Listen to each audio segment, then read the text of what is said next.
Hello. Hello, everyone. Thank you for joining me. I see a lot of people I love here. Thank you for coming, everyone. Thank you, thank you, thank you. Welcome, welcome, welcome.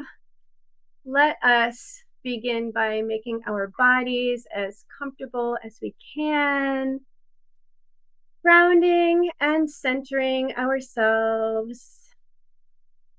Pausing here before we formally begin and spending a few moments focusing upon our breath. Perhaps closing eyes, taking some slow, deep breaths together. Noticing the air gently coming in and going out of our bodies. Using your breath to release anything that is not of this here and this now. Releasing any stress or struggle from your day or your morning or your evening, wherever you are upon the earth mother. Noticing these earthy energies beneath you. Noticing the cosmic energies above you. Feeling into yourself as the holy pillar between earth and sky, comprised of the sacred energy of both. Big breaths. And now let us come into resonance by taking one more big breath in and holding it for just a moment. Now letting it go. Letting it go, letting it go, fully arriving here together into this holy moment of now, no matter where our physical bodies are upon the earth, and whether we are present live or in the future. All time is one time, and we are all one. Blessed be.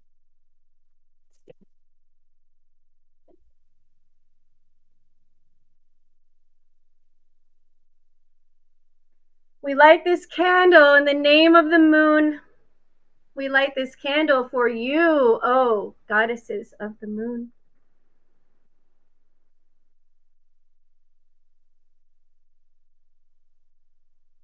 Hail and welcome. Beloved moon goddesses, you who contain the infinity of the all, from dark to light and back again. May this sacred flame guide us all in connecting more deeply with our lunar natures. May this sacred flame connect us all, bodies, minds, hearts, and spirits, so mote it be. And so it is. Welcome, dear ones. Welcome to Magic by the Moon, the lunar path of manifestation. I am honored to be with you here today. I am Jesamyn Angelica, and the information I'm going to share with you is based upon my upcoming title, Llewellyn's Complete Book of the Moon, Lunar Wisdom for Magic, Healing, and Inspiration, which will be released in early December and is available for pre-order now. So, to begin, I would like for us to embark together upon a short exploration. And if you would like to join me, and I hope you will play along with me, you can close your eyes again and find that slow, deep breath. Big breaths. Now bring to mind one of your favorite places. This place can be real, somewhere you've been recently or in the past, or this could be an imaginal place, or perhaps a place you've always wanted to go. See, sense, feel yourself in this special place. See, sense, feel yourself in this special place, taking in as much as you can of what surrounds you. Is it day or night or sometime in between? What is the terrain like? Is there a breeze or a scent or a sound? What is the temperature of the air or the ground? Is there any water? A river, a lake, a sea, even a holy well? See, sense, feel this special place as strongly as you can, using whatever senses are most powerful and present for you in this here and now. Feel into this special place. Looking around.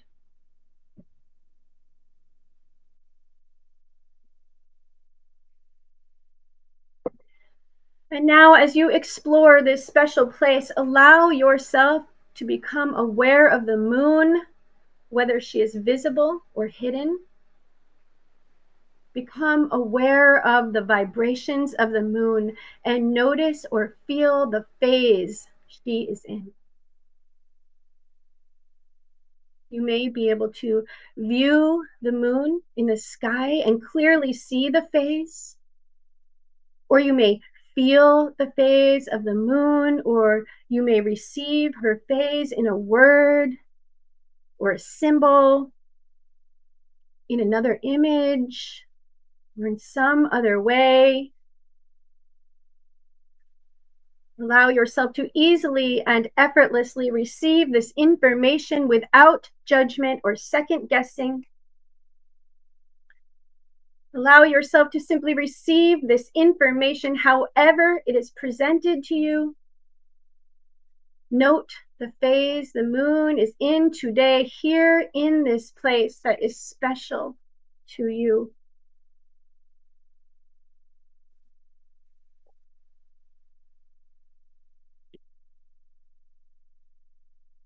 Now use your breath to return to me, bringing with you the memory of the phase of the moon today in the place that is special to you.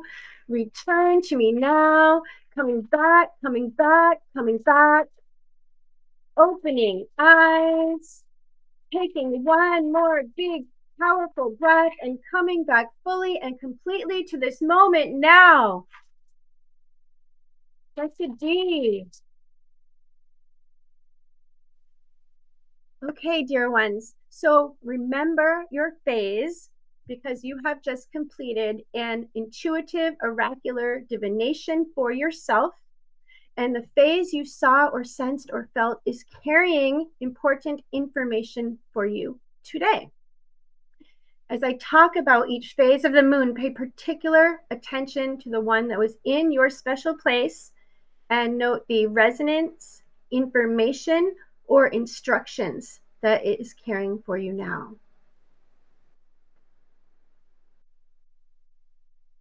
The moon is our reminder of perpetual change, of construction and destruction, of emergence and dissolution, and of all that happens in between. The light or dark of the moon helps us to make that which is unconscious conscious. Lunar practices aiding us in immersing ourselves fully in the cosmic rhythm, bringing our hopes, our dreams, and our intentions into manifestation through everyday collaboration with her tides. As we all know from personal experience, the moon is in constant flux, moving through space and time, reflecting back to us differing amounts of the sun's light and traversing endlessly through the 12 signs of the zodiac. As such, there are multitudes of lunar aspects and energies that we can employ towards intentional manifestation.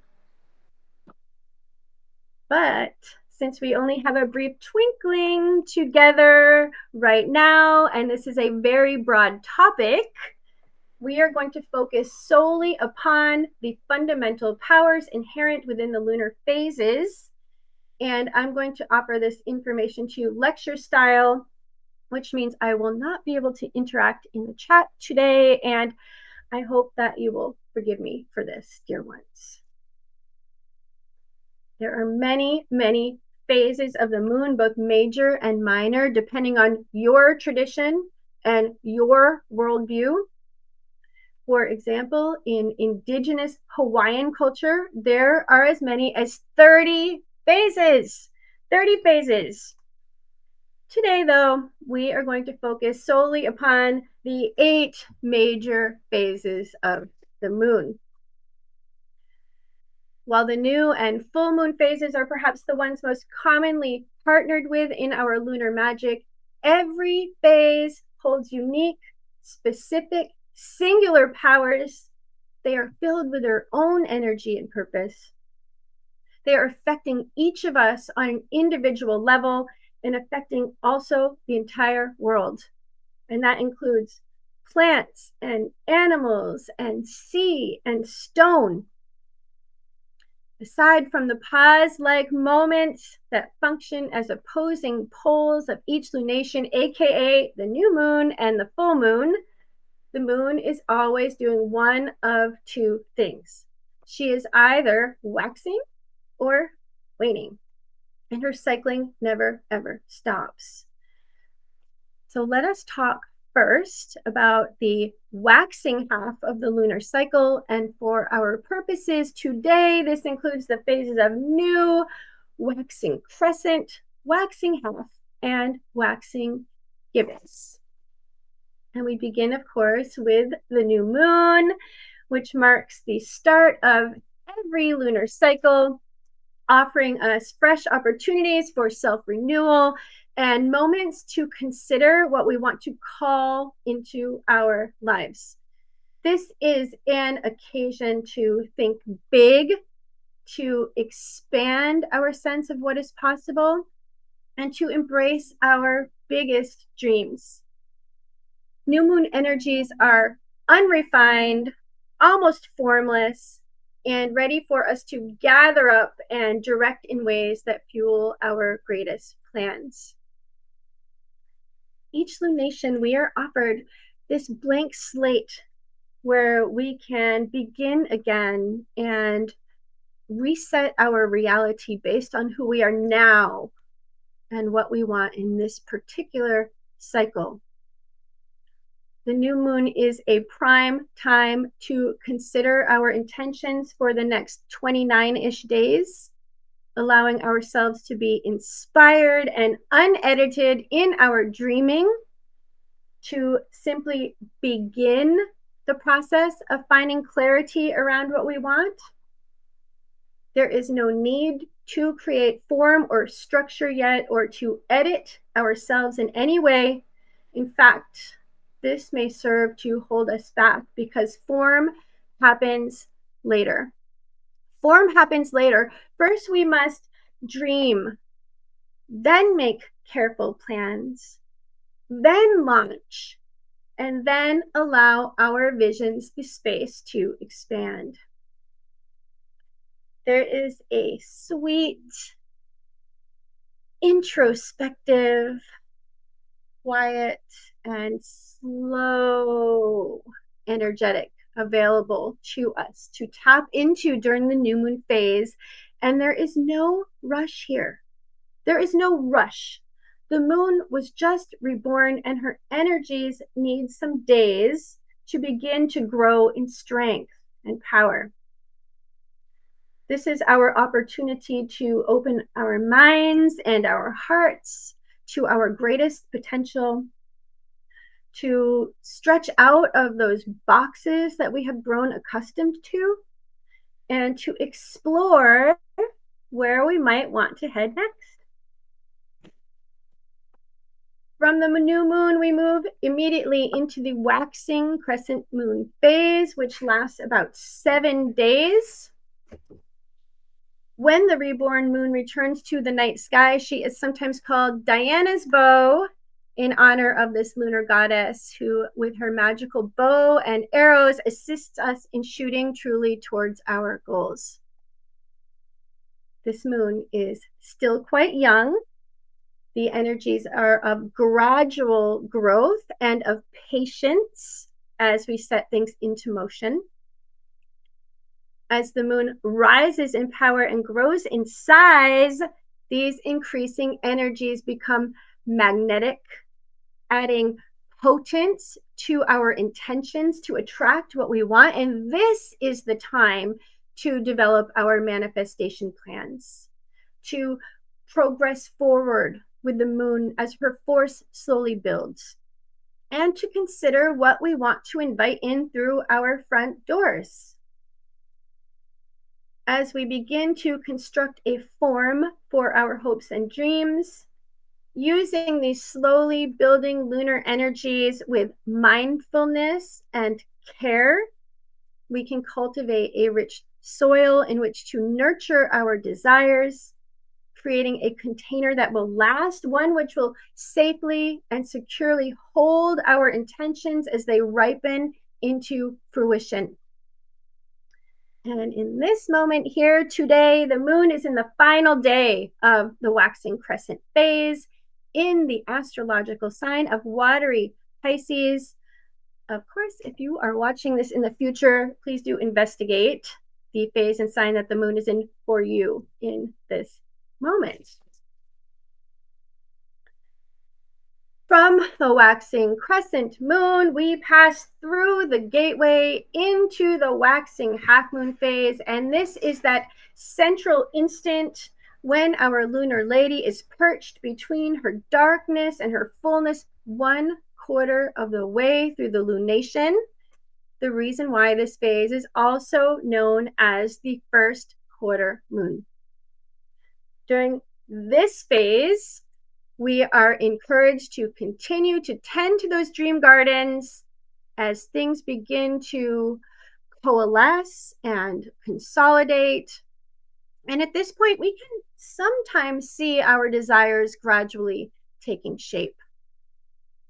This is usually a phase when we must make some decisions too. Do we continue working to manifest those intentions we named at the new moon? Or do we now see that this is not, in fact, the right time? Once we have evaluated where we are at and decided that, yes, this is the correct time, then the fine tuning begins. This phase is when we further hone our focus, make any necessary adjustments to our intentions or to the actualization of them. We can ask ourselves, what, if any, modifications need to be made now? Is there something that we are not fully seeing, something that we're not doing? And divination can be extraordinarily helpful in finding the answers to these inquiries and helping us to fine tune that focus. Okay, now onto the waxing gibbous moon. During this phase, which continues for about another 7 days, the moon is moving closer and closer and closer to her fullness. Her accelerating energies are robust and intense, and the moon's luminosity is becoming more and more evident every night. This is the phase when we are encouraged to hold on to faith that our intentions are developing, even if not quite as quickly as we would like them to, because lack of patience is one of humanity's greatest banes. Yes, yes, yes. So this is the time to hold on to that optimism and that hopefulness, to permit ourselves to relax into the knowing that we're doing all we can to advance our goals, to bring forth that health, wealth, wisdom, and joyfulness that we all so deeply desire and deserve. As the old trope goes, don't give up before the miracle happens. Don't give up before the miracle happens, dear ones. During this phase, we can pace our own growth alongside that of the moon, allowing our sense of what is possible to continue building. Also, understanding that we can only see the tip of the iceberg. It is best for us to do our best to simply believe and yield here, trusting that what we want is coming to us in its own time, and if it is in our highest good. So we have arrived into the full moon vortex, the peak of the lunation, when the moon is completely filled with the light of the sun, illuminating and magnifying one and all. The atmosphere is of culmination, of awareness, of consciousness, and of seeing what is true. We sowed those metaphorical seeds, we tended our plants, and perhaps the fruit of our labors has even ripened upon the vine.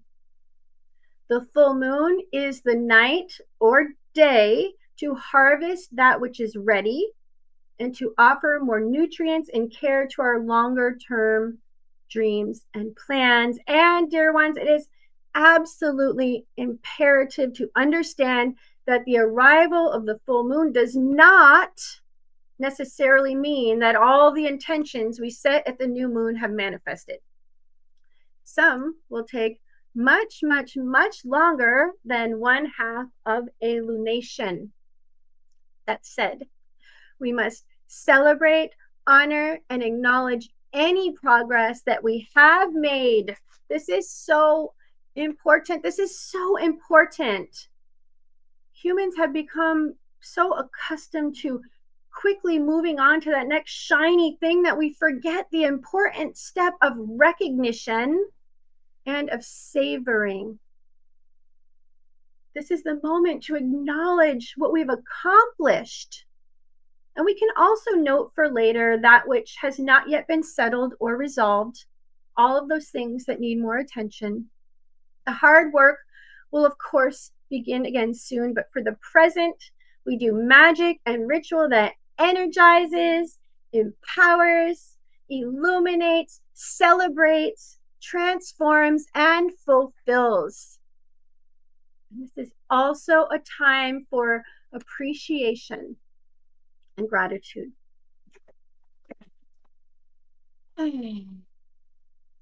So let's move forward now and discuss the waning half of the lunar cycle. The phases of waning gibbous, waning half, and waning crescent, which in my practice also includes the dark moon. When the moon is waning, we are supported in considering what isn't working, what needs to change, and to banish the obstacles that are blocking the pathways to manifesting our desires. During this half of the lunation, we are best served by making wishes, offering petitions, and performing rituals regarding what we want to cleanse and or release from our lives. The moon has passed through the height of her cycle at the full moon, and she's already waning again. The waning gibbous phase ushers in a slow descent to the end of the lunation, a calm unraveling of those things that are not meant to be, perhaps in this here and now, or perhaps ever.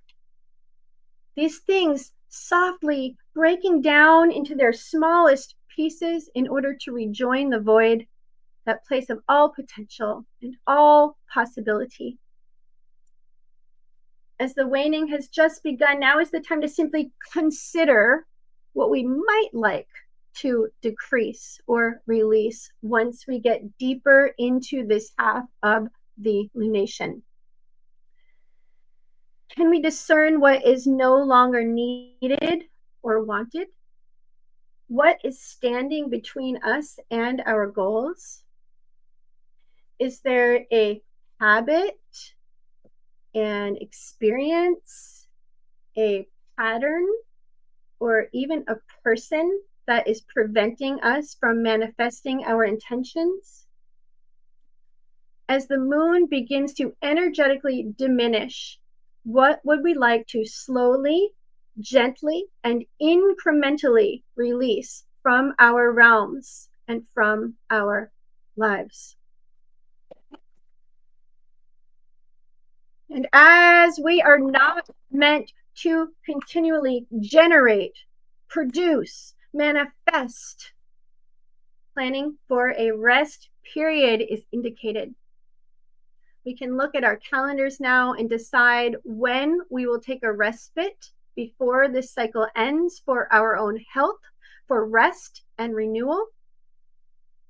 We all need to fill our own wells, and we should do this at least once per lunation, at least once. We must all make sacred time to rest and heal, and I will die on this hill, dear ones. This is not selfish. This is not selfish. Taking care of ourselves is needful. It is necessary. So next comes the waning half moon, which many call the third quarter moon or the last quarter moon. This is another in-between liminal phase, halfway between the full moon, which has just passed, and the dark moon, which is on deck. The energies are greatly active again, and we can turn our attention, our magic, and our ritual towards wrapping everything up. No procrastination. No procrastination here. This is an excellent moment to contemplate the intentions, dreams, and goals that we are still holding for ourselves, and to spend time reflecting upon what has happened for us since the new moon. This phase also supports us in discovering unhealthy old patterns and in seeing those old stories we continue to tell about our lives, and in clearing these things out of our way. I recommend that during this brief phase, we clear anything that feels icky, sticky, stuck, toxic, or unhelpful from the land of our lives, both physical and figurative, that we make space for what is coming next, that we recognize and let go of those things that are not meant to be either in this here and now or ever, and then we wrap up everything that we have not yet taken care of from that waning gibbous phase. This is an excellent period to scrub, clean, cleanse our realms inside and out, to unknot any energetic tangles, and to do whatever needs to be done in order to consciously and cleanly begin to close down this lunar cycle, to consider which dreams and intentions we will carry over into the next lunation and what we will discard and dismiss forever. And then this brings us to the final days of the lunation, the phase of the waning crescent moon, also called the old moon, another phase that lasts about a week. And in my practice and tradition, this phase also encompasses the dark moon, comprised of the 3 days leading up to the astrological new moon. I call this moon Hecate's sickle, after the torch-bearing dark goddess of the crossroads.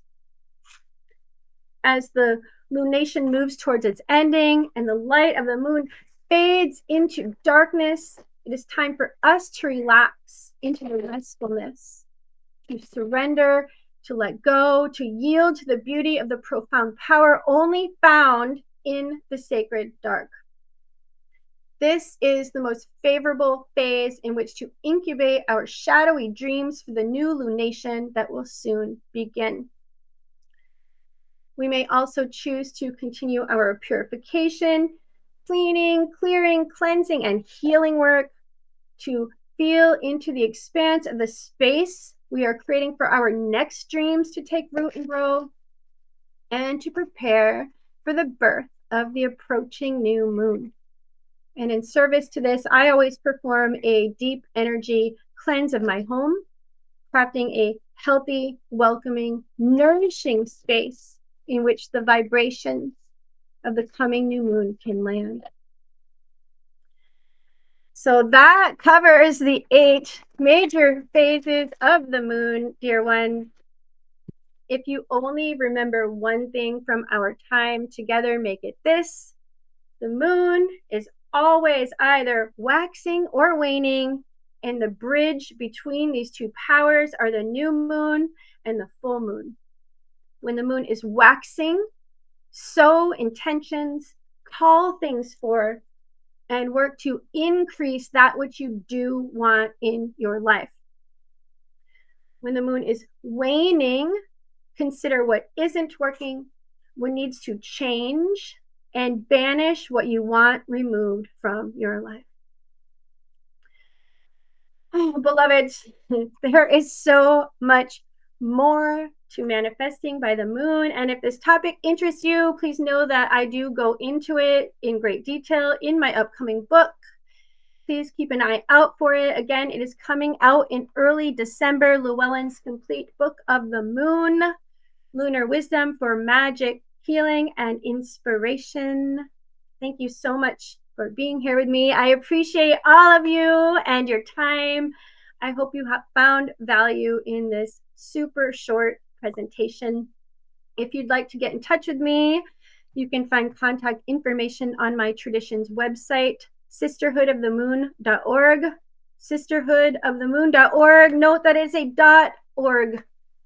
I look forward to connecting with you further, dear ones. Lunar love and big gratitude to you all. Blessed be.